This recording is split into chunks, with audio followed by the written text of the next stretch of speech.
Electronics کے بے جان ٹکڑے، اور اب یہ کرشماتی طور پر موبائل فون سے بنے جانوروں میں تبدیل ہو گئے ہیں۔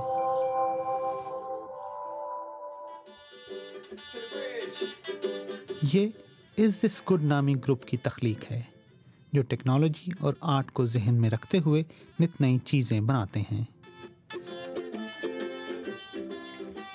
یہ سب کچھ ایک برس قبل لندن کے ایک اسٹوڈیو میں شروع ہوا، جہاں بیٹھے بٹھائے انہوں نے فیصلہ کیا کہ وہ پرانے موبائل فونوں سے پرندے بنائیں گے۔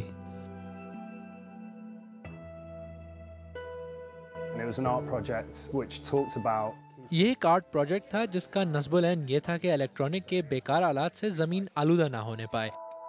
اس کے بعد ان کو انٹریکٹیو تتلیاں بنانے کا ایک پروجیکٹ ملا تاکہ موبائل فون کے کباڑ کے متعلق آگہی بڑھائی جا سکے۔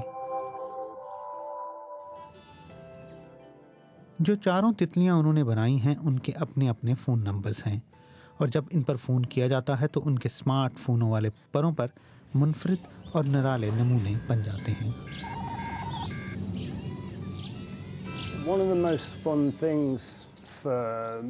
میرے لیے سب سے دلچسپ چیز ساکت چیزوں میں حرکت پیدا کرنا، ان کو انسانی خصوصیت دینا اور ہر ایک کو مختلف روح اور کردار بنانا ہے۔ دنیا بھر کی کوڑا کباڑ پھینکنے کی جگہوں میں ٹنوں گیجٹس پھینکے جاتے ہیں۔ شاید وقت آ گیا ہے کہ اس کے متعلق از سر نو سوچا جائے اور اپنے پرانے موبائل فونوں اور ان کی سموں میں آرٹ ڈھونڈا جائے۔ عارف شمیم، BBC نیوز۔